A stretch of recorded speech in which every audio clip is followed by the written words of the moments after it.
नमस्कार दोस्तों, जय जोहार। मैं कौशल तिवारी और बिहनिया संझा में आपका स्वागत है। मोदी सरकार बुरी तरीके से घिर गई है। एक समय था जब मीडिया उनके हर कदम को मास्टर स्ट्रोक बताते नहीं थकती थी, लेकिन इस सरकार में अब ये मोदी सरकार नहीं है और न ही यह भारतीय जनता पार्टी की सरकार है। यह एनडीए की सरकार हो चुकी है। खुद देश के प्रधानमंत्री नरेंद्र मोदी ने स्वीकार किया है इसे। तब इस सरकार को लेकर मीडिया की भूमिका क्या बदल गई है, इसलिए अब मीडिया कर्मियों और पत्रकारों के साथ दोयम दर्जे का व्यवहार किया जा रहा है।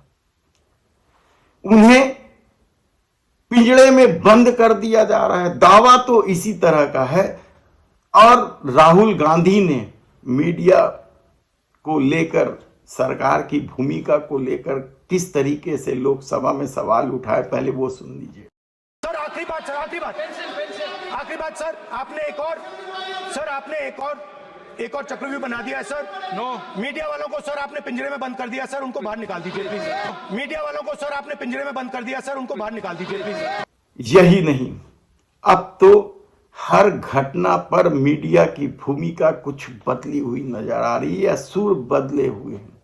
और इसके बाद भी शायद सोशल मीडिया में जो सक्रिय हैं उन लोगों को गोदी मीडिया जिसे कहा जाता है उस पर भरोसा नहीं रह गया, इसलिए अपने ढंग से नए नए तरह से मोदी सरकार के रिकॉर्डों को सामने ला रहे हैं। यह रिकॉर्ड चौंकाने वाला भी है और इतिहास के पन्नों में दर्ज भी हो रहा है, कहा जाए तब भी गलत नहीं होगा। हावड़ा मुंबई रेल दुर्घटना झारखंड में जो हुई, उसके बाद जिस तरह की तस्वीरें सामने आई वह मोदी सरकार ही नहीं, आरएसएस के लिए भी बेचैनी भरा हो सकता है। ये एक अलग बात है कि आरएसएस इन दिनों दबाव बना रही है मोदी सरकार पर नकेल कसने के लिए, और उत्तर प्रदेश, महाराष्ट्र, हरियाणा और झारखंड की राजनीति संघ के सक्रिय हो जाने से अलग तरह की हो गई है।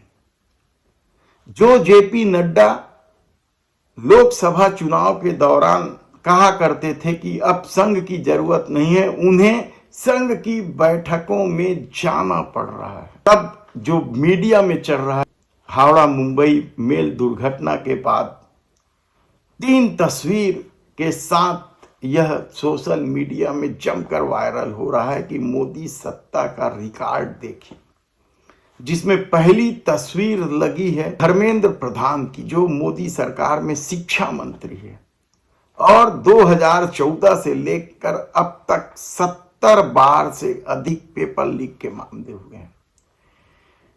पेपर लीक के मामले को लेकर जिस तरह के सवाल उठे हैं वह सवाल बेहद ही चौंकाने वाले हैं। सरकार ने परीक्षा लेने के नाम पर बेरोजगारों से जमकर कमाई की है, करोड़ों अरबों रुपये कमाए हैं।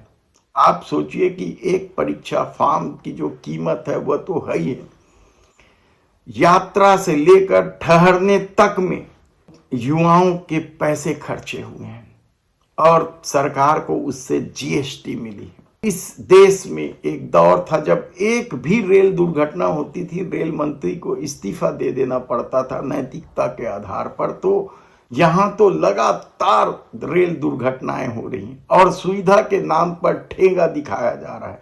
बुजुर्गों को लेकर जो सुविधा थी उसे बंद कर दिया गया है। यही नहीं, मालगाड़ी ढुलाई की प्राथमिकता है।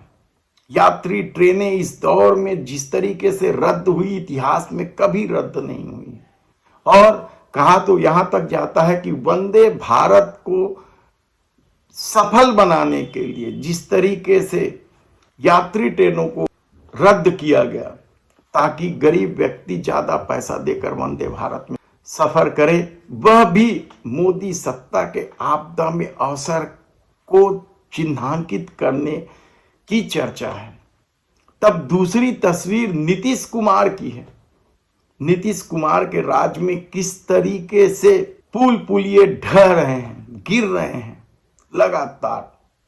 लेकिन कोई यह नहीं कहेगा कि नीतीश सरकार भ्रष्टाचार में लिप्त है। आप कहेंगे कि नीतीश सरकार का भाजपा से क्या लेना देना, लेकिन हकीकत तो यह है कि नीतीश सरकार यदि आज बिहार में काबिज है तो उसकी वजह भारतीय जनता पार्टी है। और तीसरे नंबर पर जो तस्वीरें वायरल हो रही है वह अश्विनी वैष्णव की है, रेल मंत्री की। लगातार रेल दुर्घटनाएं हो रही हैं। तब सवाल ये है कि क्या मोदी सरकार पेपर लीक, रेल दुर्घटना और पुलियों के मामले में रिकॉर्ड बना चुकी है? धन्यवाद।